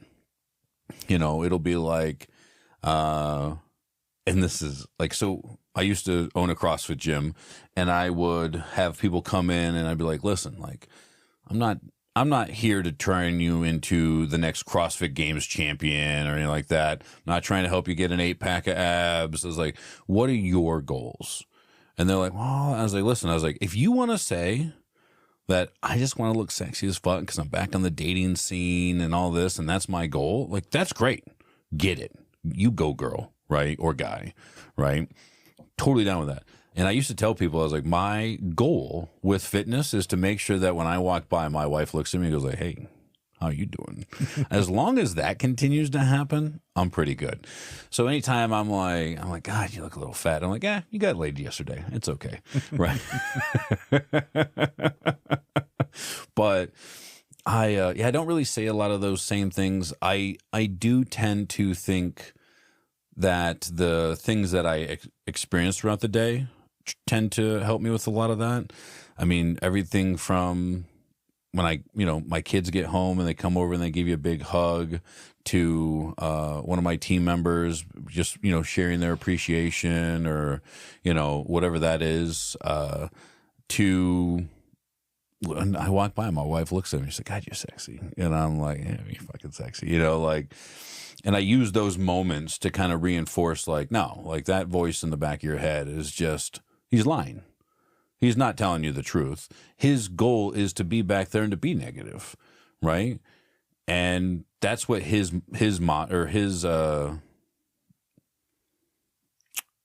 mission, per se, is to knock you down. And I'm not going to let him win. So, and he's lying because that's not true. Do you ever think of it through the lens of ego? No. I don't know why that took so long. Yeah, let me come. Let me. No. Don't. Next question, please. That's I understand what, like, the idea, and this is an area that I am not super knowledgeable in. I understand what, like, the ego. Let me rephrase that. I don't understand, like, the difference between, like, id and ego. I know when I see somebody who's got a big ego about something, I try to do I believe that I have a tendency to try to have a big ego about things sometimes. So I always try to, like, knock myself down a peg or two and be like, well, why don't you just come back to fucking planet Earth real quick there, big guy. And so I try to keep that in mind as I'm going through the world. But no, I don't ever think about it as in the idea of, like, to be honest, Craig, I don't actually understand the fucking question. So I'm going to sit here and bullshit and say some things real fast. I don't actually know what it is that you're fucking talking about. Yeah, that ability to be like, yeah, let me bullshit for a couple of minutes and then we'll move on. And yeah, I'm going to not answer, I guess, kind of maybe side skirt. And when I think about, because it's been a lot of what I've worked on for, when I say, I get so tired of being like, the last several, I mean, this is shit I've been working on my whole fucking life in some capacity. Like the striving thing of trying to learn and understand more about myself and to change, because I have spent so much time feeling like there was something wrong with me, feeling like I was broken in some way, right? Trying to fix this fucking head and this emotional thing. And so when I think about the ego, because I've gone down the rabbit holes of learning about it, studying about it, thinking about it, there's like Carl Jung is somebody that I really resonate with and like his work. He's a, I don't know if he's a therapist per se, psychologist. He's somebody from back in the day, right? Carl Jung stuff is because he was around in the 20s and 30s. Okay. Freud, obviously. But for me, the ego is that internal voice. Gotcha. It is that voice that is telling you all of these things. It's all the stuff that we've been talking about, the self-worth and the value, and the voice that tells you otherwise. Yeah. The voice that tells you that you're a fat piece of shit. The voice that tells you, like, no. Fuck that ego. Right? And the whole idea of, like, you have to get rid of that voice and you have to learn how to not listen to that voice. You have to, like, kill the ego, and, the ego doesn't do this, the ego doesn't do that. It's this negative thing. And I don't, I used to think that way, but Now I just see it as another part of me. Okay. It's just simply a part of me. And I do think it has a purpose, and I do think it has a role. And I think it is based off of survival. I think the ego is this ingrained part of us that just comes along with the makeup of being a human. Yeah. And its purpose is to keep us safe. Yeah. It just has a really fucked up way of doing so. Right? Like, I want to make sure you never feel sad again, so I'm just going to ruin your self-worth. Yeah. And that'll really stop you from ever putting yourself out there to get hurt. Exactly. Yeah. I'm going to keep you as small as possible in this very tiny space where you'll never get hurt emotionally, physically. You'll never be in danger. I'm just going to make you feel worthless so that you stay in this little tiny box. Right? But that's its purpose, is survival. And so anytime it gets called into question, anytime you start looking at it and being like, wait a minute, what are you talking about? Fuck you. What am I talking about? I'm fucking smart. You're not fucking smart. Yeah. Right? The ego will always do what it's designed to do, which is like it will always win. It will never quit. It's always just going to be there trying to, when I say keep you safe, the truth is it's trying to keep itself safe. Yeah. Like Because it is you. It's the instinctual part of us that will always try to stay alive, right? And so it's great. Which is important. It's an important part. Yeah. Breathe in, breathe out. Yeah. And I'm grateful for it. And I've had to learn over the years that it's not my voice. It's not my thoughts. No. It's not anything that I believe. It's what my ego thinks. It's what my ego believes. And that's great. It gets to. I'm not sitting here trying to change my ego's mind, right? I'm not trying to convince it. Your alter ego. But I'm not trying to be like, no, ego, you're wrong. You're wrong. Right? That's like trying to get into an argument with, your toddler who's like, I don't want to go to bed. Why do I have to go to bed? Well, you got to go to bed because, you've got school. No, I don't. I'm not going to be tired. You're like, I can do it. I don't listen, need it. you irrational little human. Right? Yeah. That's the same thing with your ego. Like, you're never going to convince your ego that you're right and that it's wrong. It's right, just you're fruitless. wrong. Like, it's pointless to trying to continue down that rabbit hole. So I'm just like, yeah, cool. Think whatever you want, ego. You get to. I'm not changing your mind over there. You get to think whatever you want. However, you're not in charge anymore. Yeah. You're not the one that's responsible for where we're going in life and how we're getting there. You're just not responsible for any of those things anymore. I don't need you to keep me safe anymore. I can keep myself safe. There you go. And then I get to figure out what that process looks like of how do I keep myself safe with like loving affirmations as opposed to you worthless piece of shit, right? Nobody likes you. You should definitely not ever talk to anybody ever again. Yeah. Because, right, everybody thinks you're an idiot. They're all going to laugh at you. It's so funny that we have such different like initial thoughts, I think sometimes on, you're like, I'm going to keep myself safe with my positive affirmations and all these things, right? And I'm over here like, so don't play in traffic. That's how we stay safe, right? Don't swim in the ocean. There are sharks in the ocean. That's how we stay safe. If you don't get in the ocean, you can't get bit by a shark. It's very true. Yeah. Not a fan of the ocean? On land, I'm a natural land mammal, right? So other land mammals, I feel like we're on the same footing, right? Literally. In the ocean, that's not my domain, and that's the shark's domain. So it's like you're already at a negative. And people will be like, yeah, but like it doesn't happen that often, but it happens. I love the ocean. The ocean's cool. I don't like the ocean. As soon as I see it, I have to get in it. See, I like the water. Yeah. I don't like the sand. Yeah. I'm not a huge sand guy. I lived in the sand for a very long time throughout my life, and it goes everywhere. And I have officially, after a few, decade or so of being in the sand, I no longer have sand in weird spots, and I just want to stay that way. So, we lived in San Diego, and I went to the ocean once a year. That was like the unspoken agreement that me and my wonderful, wonderful wife had, is that like we would go to the ocean and the beach once. Is it more because of the sharks or because of the sand? Yes. Cool. They're both bad.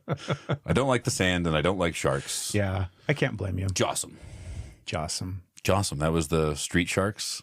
Do you remember street sharks? You don't remember Street Sharks? No. I maybe they didn't have it in Utah. You gotta. It was an old cartoon.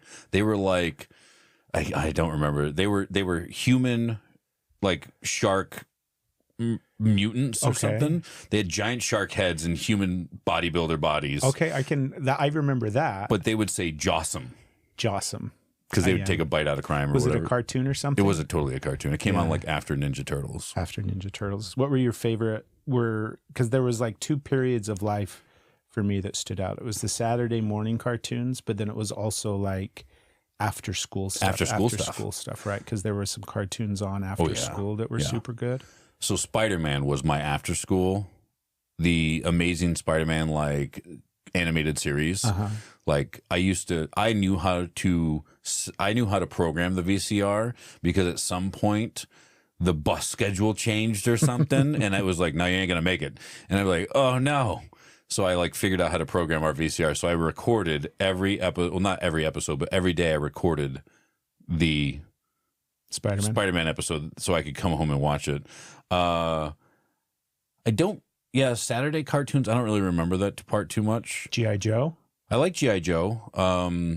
I don't remember a lot of that, unfortunately. Like, I know I watched G.I. Joe. I know I watched Ninja Turtles. I know I watched X-Men. Did you do X-Men? Oh yeah, I loved X-Men, which was hard to when like the real movies or like X-Men and all that, and you're like, right, that's not what they look like. You're like. Inspector Gadget? I did like Inspector Gadget, yeah. So I remember that. Inspector Gadget. What was your favorite cartoon? I don't even know, right? Really? It would be too hard to pinpoint. He-Man, did you watch? I did He-Man and She-Ra. Yeah, it was She-Ra. like He-Man. I love the Skeletor like memes and everything like that. All the little like, the silly things that come out, and you'll just be like, "Till we meet again," and he runs away. I'm like, those are funny. Yeah, He-Man. Battle Cats. Battle Cats was okay. I wasn't like real big into Battle Cats. I'm trying to think what else was going on in that time. I think for me it was G.I. Joe. Probably was because G.I. Joe was a really big one. The X-Men was big. Yeah. Watched that one a ton. After school stuff, like because the cartoons that that were on after school, I didn't watch as many of those, but I mean the thing that stands out is Saved by the Bell. Did you watch Saved by the Bell? Oh yeah, a lot of Saved by the Bell. Right. Did you ever watch the movie? The movie Saved by the Bell? Yeah. There was a movie where like Zach became like a musician. There's some crazy stuff when you go back. Like Slater was on steroids. Jesse was on speed. There was all kinds of like weird things. And then just the cast of that where they have all gone now. You're like, Mario Lopez, who hasn't aged a day, right? Who just looks phenomenal in everything that he's ever done. I love him, but like Screech, who I think is dead now. I don't think he might be. I think he died. Yeah. If he, I don't know. I don't remember Rest in peace. Yeah, right. Screech. Well, he was in porn, I think, too, for a while. Did he do some porn? I think he did. The only thing I remember him doing was some stand up at some point, but yeah, I mean that makes sense. Yeah. Out of all the people that were in that, I wish it wasn't Screech that did porn, but we got to take what we can get, I suppose. Like, there's so many other people that could have done that. That was a big cast. That was the best that we could come up with. But they're like, we're going to get somebody from Saved by the Bell. You mean like Mario Lopez? No. We can't afford him. Well, like Zach Morris or whatever their name was, right? And they're like, no. They're way too good looking for us. Well, what'd you get? We got Screech. What? Yeah, that guy. That guy, Dustin. His name was Dustin something. Dustin Diamond. Dustin Diamond, yeah. That's what it was. He's like, his name's Dustin Diamond. Know, right. He definitely is important. Yeah, maybe that's his whole career now. Yeah. What about, let's see, what time is it? Because I want to, I had another question for you that came up because it was one that, it's a silly question. It is music. Okay. What music do you feel like defined because I think that music for me has played big roles across different time periods in my life, right? Like I'll go through phases where music's a really big deal to me and plays an insignificant part of like the journey and everything like that. But teenage years, I feel like shaped and molded so much of what my relationship is and was to music, both back then as well as still today. And so what were first off, is music even a big deal to you? Because if not, then this is a pointless fucking question. I mean, I really like music. I am not the best at music. I like music. I like things that resonate with me. I like melodies. I like the way that rhythms and stuff like that. But I also don't have the mind for the memorization of all that stuff. And there's been a lot of like funny things that have had, like I came back from a deployment and a song was on and I was like, yeah. And they're like, you know who this is? Cause that's the downside of when you deploy is you lose out on all this time. Whatever happened in that time. You just don't know anything about it. But I thought Justin Bieber was a girl. I thought it was Justine Bieber. And I thought it was Miley Cyrus. Okay. Also not true. But I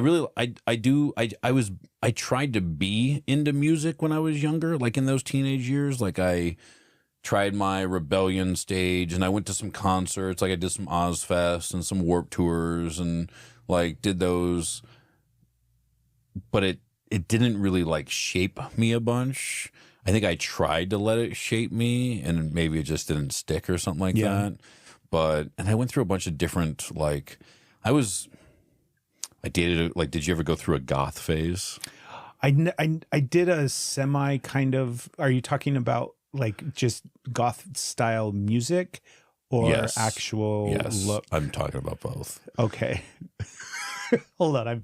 My brain is now picturing and formulating the goth version of Ben. It wasn't pretty. It was, there was no hair still. No, I had hair.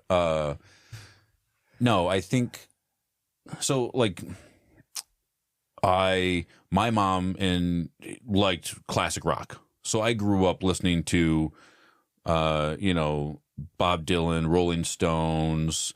Like I didn't grow up a Beatles fan. My mom didn't listen to the Beatles that much. So like I didn't listen to the Beatles. Right. But like, and we got more into like a lot of AC/DC, Zeppelin, tons of Zeppelin when I was growing up. And then as I got into music myself, I started picking things up. I mean, like my first cassette was Green Day Dookie. And I liked that. And then my first CD was Queen's Greatest Hits, right? And then second CD was George Thorogood and the Destroyer, like in the Destroyers. Who's my favorite singer? George Thorogood. He's your favorite singer? He's my favorite. I know the name. So Bad to the Bone. Okay. That's George Thorogood. I Drink Alone. One Scotch, one bourbon, one beer. Move It On Over. Like he's got just a litany of hits that. Yeah. He's really a musical wonder. I've seen him like 7 times. And the best part is because he's such a not well-known. Like all those songs are well-known. Oh, yeah. Right? Well, at least Bad to the Bone is. But like those are the ones where you're like, hey, Saturday, George Thorogood and the Destroyers are going to be at this bar. And I'm going to go see them. Right? And you're like, cool. And I'm like, yes. And I know all the words to the songs. And people are like, who's this guy? Oh, that's who sings this. And you're like, shut your mouth. But, was that your biggest, like, would you say, especially during those teenage years, would that be the most influential, is George Thorogood? No, that was like younger than teenage years. Like it still is today. I don't know. I listened to like Limp Bizkit, Korn, Marilyn Manson, 9 Inch Nails, but like I never really got into 9 Inch Nails. They had a couple songs that were okay. I was so confused by 9 Inch Nails for the longest time. I still kind of am confused. I'm with you. I can't decide if it's just Trent, there's only the one guy, or if there's like a whole fucking, like, I genuinely do not know if he's got a band behind him. Yeah. Or if it's just him. For a long time, I thought they were different. What do you mean different? Like 9 Inch Nails. And then Trent. Okay. Like I didn't understand. People would talk about this and be like, yeah. And I'd be like, yeah. I thought, because I always run everything through the filter of it's a band. Yeah. So there's going to be like multiple people. And 9 Inch Nails makes me think that there's like a group of people, like Green Day or something, right? Yeah. but I don't know. I don't know if it's a group of people or if it's just him. It's a mystery. I don't know either. There's so many things like that where I feel like I've moved through life. The simplest of things that like either is common sense, people just know, or like, oh yeah, we just know this thing after we looked at it once, or, you know, now obviously we can Google things, but there's so many things like that where I'm just like, I don't ever really know what that was and or meant. Yep. And have just been pretending my entire life. Yep. About, I love 9 Inch Nails. That's a great band. They're like, band, what do you mean? Yeah. I'm You're like the band, 9 Inch Nails, right? And they're like, you mean Trent Reznor? And I'm like, yeah, that's what I mean. That's totally what I mean. Moving on. Don't ask me any more questions because my knowledge base is ended here. Yeah, I'm the same.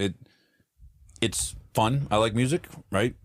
I have a super interesting taste in music nowadays because I listen to a genre that's, I don't even know if it's an actual genre anymore, but it's called like gangster grass.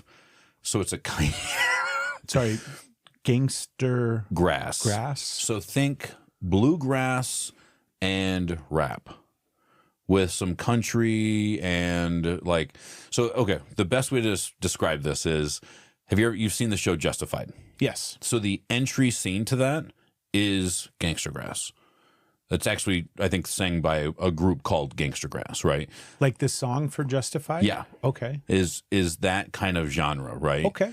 So a lot of that, there's a couple other guys, Colt Ford, Bubba Sparks. You remember Bubba Sparks? Mm-hmm. He had a song that was real popular back in like the late 90s, early 2000s of like take your shirt off and spin it around like a helicopter. No? Totally blank on that. Okay, cool. He's got a bunch of songs. Clint Ford it's definitely like that.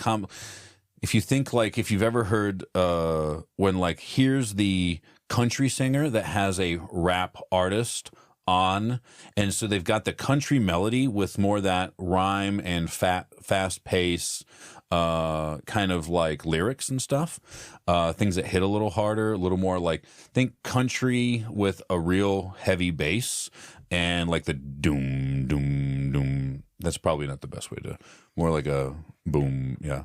I'm over here thinking about fucking, what's that move? Dune. That's exactly what I heard. As soon as you all the throat singing. I like that stuff too. That's great stuff too. Yeah, like the show Vikings, that entry scene, like I like that a lot. Mm-hmm. But I feel bad because like, and I used to joke a lot. Jamie really was a big country fan, and so when we started dating, she was like, Chris Stapleton's the best and all this. And I was like, yeah. I was like, and a song would come on and be like, is this that Christine Stapleton or whatever, staple my balls to the ground or whatever? And she was like, why do you do that to me? I'm like, I don't know. I just like fucking with you a little bit.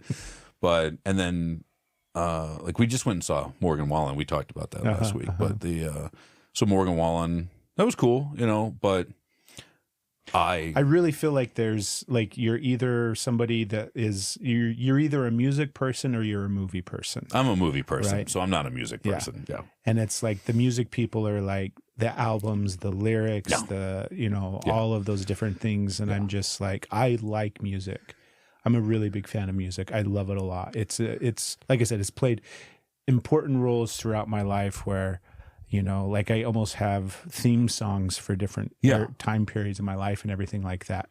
But fucking A, I don't know who sings them. Yeah. I don't know lyrics. What's the theme song for this Craig right now? For this version of Craig right now? Boy. I feel like it's this weird, like there's a guy that I like. It's kind of a 9 Inch Nails guy too, where the band or the group or they're called Nicotine Dolls. Okay. But the lead singer, Sam Sear, I can't remember how he pronounces his last name. See, this is the thing, like, not a fucking music guy. Yeah. Like they're so hang on, are you a music guy or a movie guy? Definitely a movie guy. Okay, I was gonna say, I was like, yeah, definitely a movie guy. Like, I love music and it's great, it's influential. Like, I'm a fucking movie guy. Yeah, definitely. Like movies for sure, right? Yeah. I can name off all sorts of different stuff and talk movies all day long. But anyways, the Nicotine Dolls, he's got this really unique voice And I say he because yes, he's got a band, like he's got, you know, the band, the Dolls, right? The Dolls, but he'll do a lot of covers too. Okay. And he's got this voice that's just like Peter Gabriel. What's that song? In Your Eyes. Is that the name of that song? It was. See, that's the thing is it's from Say Anything. This Say Anything with John Cusack. Oh, okay. Yeah. Right. The scene where he's holding up the boombox. Yeah. That song. They do a cover of it. Okay. That's like really, really good. Gotcha. So a lot of his stuff is shaping this current Craig, this current version of Craig right now. I like the I mean, I think that you said cover, and one of my favorite covers is Hugo, and he covers 99 Problems, but he does it to like a real slow melody. So you're like, so if you think about the rap song, who I don't even know who sang the original one, right? Like, I got 99 problems, but you know, I think that's Jay-Z. Is it Jay-Z? It's probably This Jay-Z. is so terrible. It's so bad. Neither one of us are like, I don't fucking know. I don't remember who that guy was. But Hugo covers it, and he's got like a real slow, and he's just like, I got 99 problems, and a bitch ain't one, you know. And he's like, and it goes back in that like boom, boom, you know. And I'm like, this is back cool. Into the Dune sound. Back in the Dune sound. The throat singing. Yeah. We tried at jiu-jitsu a month or two ago. We listened to Viking music while we were rolling. Yeah, how'd that work? I think we all got a little too intense. We stopped. We were like, because we call the morning group Gangster Raps and Taps, which is where we really listen to like backyard hip hop. Just old school, you know, like Ludacris and stuff like that. Yeah. Some Ja Rule back in the day. It's really just a Too Fast, Too Furious soundtrack. But we listened to that, and then we tried a few things. But I put on some of my like country stuff, my like gangster grass, and they were like, "Nah, bro, they're not having. Yeah, we're not doing this." I was like, "All right, well, maybe you guys aren't cool enough for this shit." You know? But we listen to all kinds of stuff. So I'm excited, Ben. We've got this will be episode 4 of the podcast, I think, right? We just launched. We're not recording these. When I say we're not recording these in order, obviously we are future recording these, which I don't know if that's obvious or not to people, but the podcast just launched this week, which is super exciting. Very exciting. Right. It's been a lot of fun. It's been super cool. And I just want to say for everybody that's like watching, listening, like, thank you, first of all. And those of you who have already like commented and messaged us and stuff like that, like, please continue to do that. Like, love hearing your guys' feedback, except for that asshole on TikTok who said I looked fat. Fuck you. He didn't say I looked fat. He said the only thing I was worried about was a flight of stairs or something like that. Yeah. Which, like, stairs are hard. Stairs are fucking hard, when man. you got bad knees and you're in your 40s, stairs are not easy. Listen, if you walk around over 200 pounds, you're like, ooh. The worst part is it's for my work, it's one of our like core values is we take the stairs.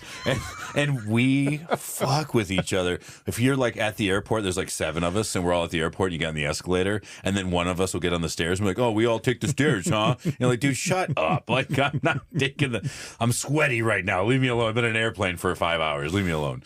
But no, like I have absolutely loved just hearing your guys' feedback and please continue to share and comment and like, subscribe, all that good stuff, because this is a lot of fun. And I think that I think today's episode was awesome. We really got a chance to, I know the last couple episodes have just kind of been like, we're just this and that, right? I really feel like today's episode was a solid, like, let's peel back the first layer of this onion of this internal, the id and the ego. I've been trying to decide how, because I have to find balance in all things, right? Yeah. And there's a part of me that just wants to sit here and peel back all of your layers. Don't. Like, it's so easy for me to just At sit one over point, I'll be here. naked. Better watch out. It's so easy for me to sit here and just ask questions and poke and prod. Yeah.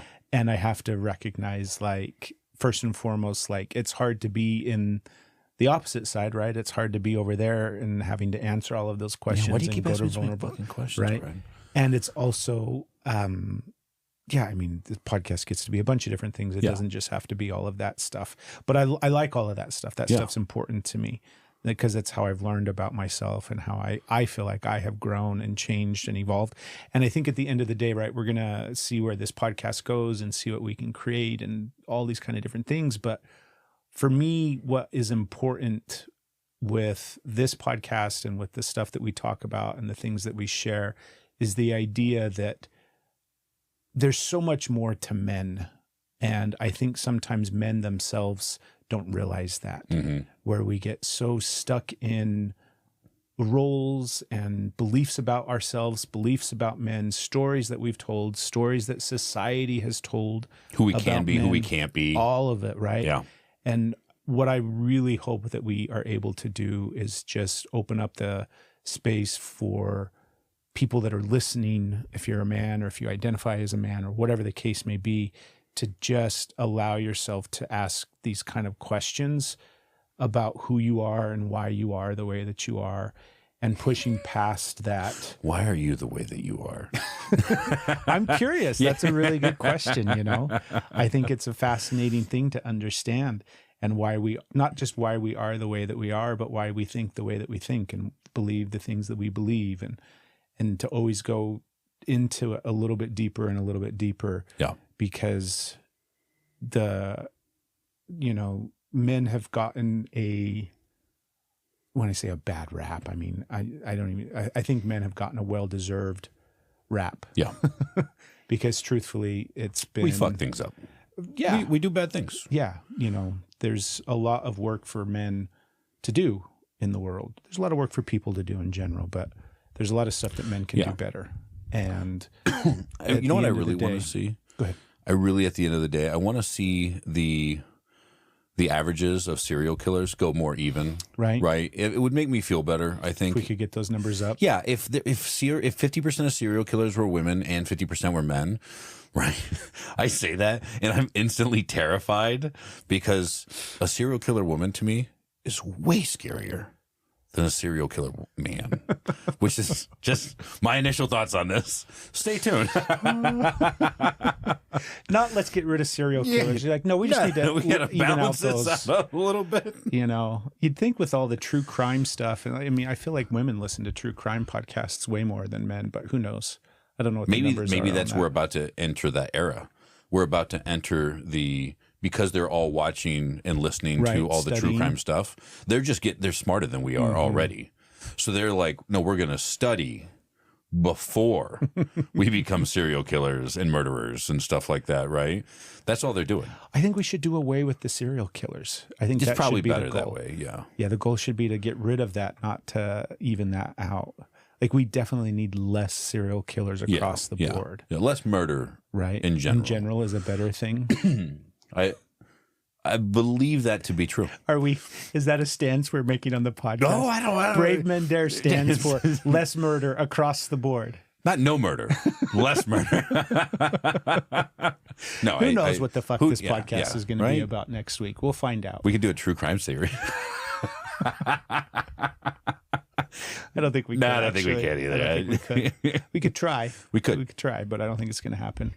Thank you, everybody. Thanks As so much, Ben guys. said, right, we really appreciate all the love and support. It's been really awesome and fun, and we're excited. And there's more coming, obviously. So, yeah. Thank you, everybody. Thanks, guys. Subscribe. Like. Share. Hit the bell. Do something. Smash the bell. Smash it. Fucking grind that bell. Fuck you, bell. Fuck you.